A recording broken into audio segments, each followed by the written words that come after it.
I was bullied really badly when I was a kid, and the way I found my confidence and the way that I found faith in myself, whatever the right word would be, was through going to the gym. And it took a long ass time. It wasn't 1 year, 2 years, probably sort of 5, 6, 7, 8 years. Sorry, the Board A-hole here. Thank you very much for joining me as always. And today, we're kind of going to talk about depression, and we're going to talk about muscles, and we're going to talk about working out. Now, we have talked about mental health a lot here on this channel. I think mental health is very important. I think it's something that we all struggle with and we all deal with, and that we could all be a bit louder about it, a bit vocal, because it is genuinely something that 100% of people are going to deal with at some point in their life. And if you're not equipped enough, or you kind of still feel like it makes you weak, or you think it's going to have a negative effect on you, that can be a very worrying thing. So straight away, if you do feel like you are in a bad place, talk to someone, anybody, a friend, a family member, a doctor, your physician, whoever it may be. Just reach out, and you'll be amazed about how much love that you do get back. But what I thought was quite interesting, and I've always believed this for a while anyway, is that I stumbled across this article actually sent to me on Psychology Today. Again, I can't vouch for the website because I've never been on this website before. It seemed relatively serious, I guess, for lack of a better term. And it says why working your muscles may be your most powerful antidepressant. Muscle tissue communicates directly with the brain. Now, it will not have escaped you that a lot of people have said this to people that are struggling. You should go to the gym, try working out, go for a run, exactly. Because when you do have a good workout, even when you have a bad one, you get a rush of endorphins, which is a feel-good hormone. That's why people enjoy going back to the gym all the time, because they're looking for that rush. Well, this is kind of interesting because it has a bit more scientific fact behind it. So I'm not saying that you're going to start going to the gym and all of a sudden all your problems are going away. But if you aren't training at the moment, or you're trying to justify getting into that routine a little bit more, or you're not able to just because, again, you do have lots going on, maybe hearing these kind of facts will help you. That was my idea for the video, and it may not. You're probably underestimating your muscles. I mean, that's quite a way to start it. In fact, almost everyone does. While everyone knows, for instance, that muscles are important for function, few appreciate just how important muscles are for feeling.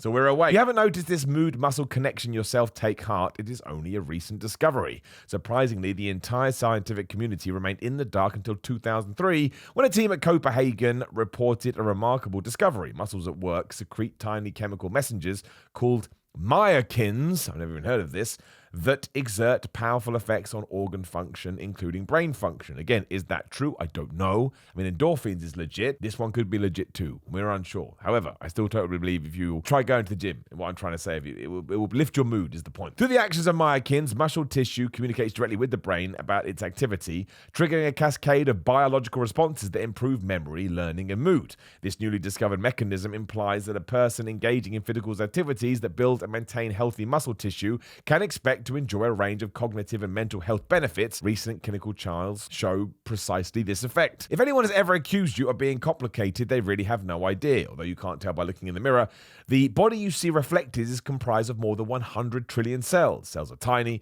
If you put cells side by side in a police lineup, for example, about 200 of them would fit in a single millimeter. But that's just the beginning of the miracle we call you. Every cell in your body is a thriving civilization in itself, populated by hundreds of millions of proteins and other molecules, each possessing a work ethic that would put John Henry to shame. I mean, do we need all this stuff? This is far more pertinent than I wanted to talk about, because we're talking about resistance training, and given the vital roles your muscles play in energy production and brain function, as they've mentioned, perhaps it is time to begin appreciating resistance training and muscle building as being useful for more than athletes and magazine models. Using your muscles against resistance, for example, is far more effective for strengthening your bones than any calcium supplement. Regular muscle activity also improves insulin resistance. We've talked about that before, better than any prescription medicine. And now we know that stimulating muscle tissue with resistance training has emotional effects rivaling those of conventional antidepressants and psychotherapies. Recent neuroscience suggests that we evolved brains for one primary reason: to move. Counterintuitive to our traditional preoccupation with thinking,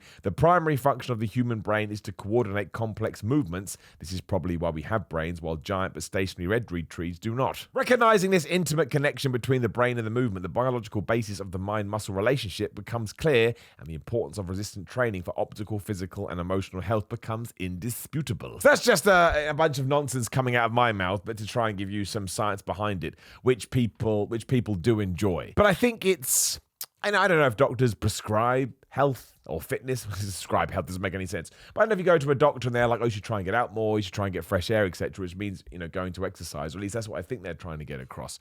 But I think the way that, I mean, who am I to talk? I'm not trained in this at all. I'm just going off my own experiences. I think a better way to do it would be to try and pitch it as exactly that. So you tell someone, this is not the answer.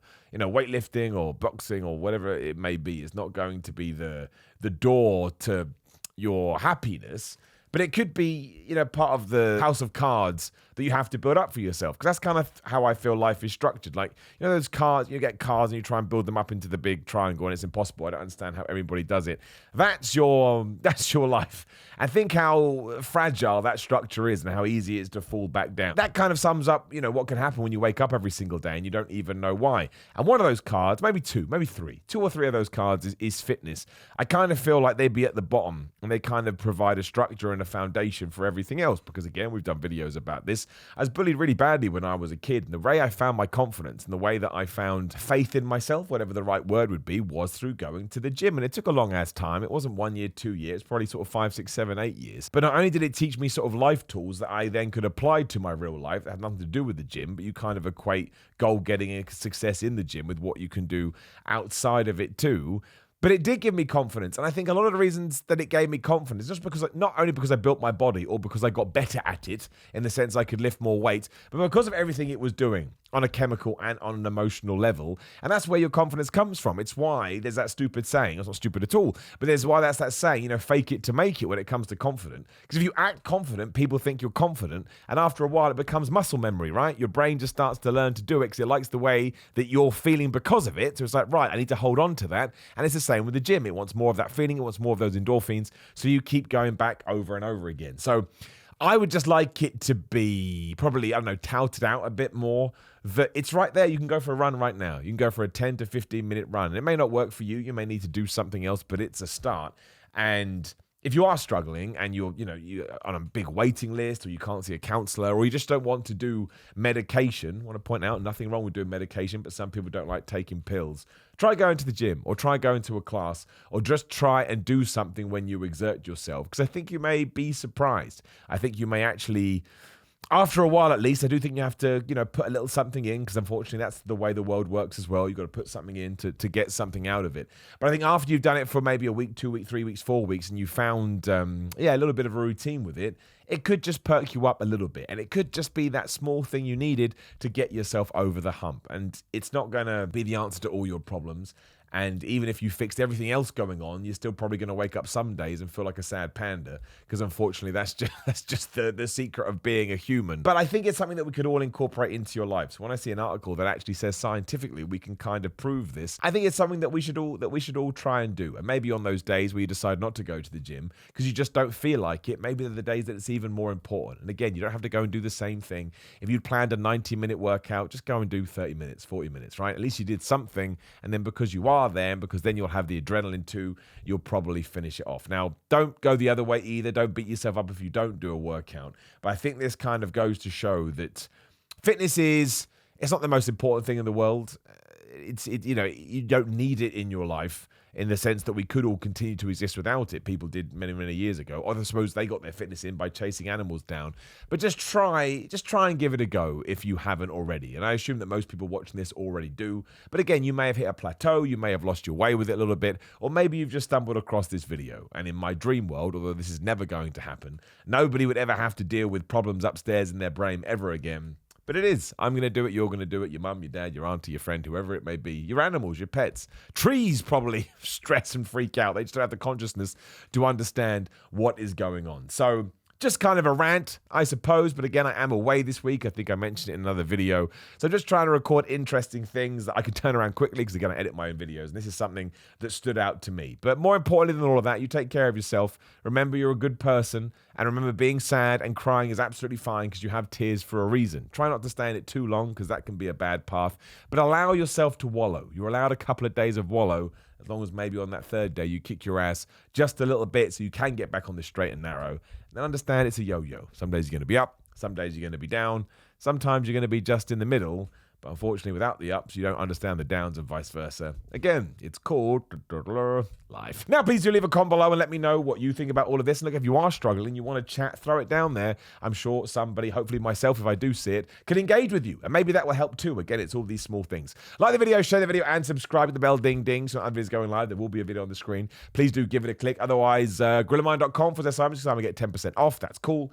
Big Cartel, SimonMiller.BigCartel.com. At the moment, I got one here. All my merchandise is only a $5 at the moment. That is a Gerald the Fitness mascot. It's not even here. I haven't put my damn mascot on the thing. It's a Gerald the Fitness mascot t-shirt made to look like Jurassic Park. And everyone needs a fitness mascot. Mine is a stuffed penguin. I can see him. Why aren't you over here, Gerald? You're not going to answer me. You're an inanimate object. Anyway, they're all £5. I'm just going to sell through this merch before I launch some new stuff. But again, it won't be the same design. So once they're gone, they're gone. Otherwise, that's Simon316 on Instagram and Twitter. Patreon.com for the Simon316. I'm on Cameo if you want a shout out. But don't worry about any of that. Worry about you first and foremost. You're important. People care about you. And you matter, right? You matter. I mean, you know who you matter to the most? You. Because it's your world and everything exists around you. That's what we're all doing. So put a smile on that damn face, and I know you can do it.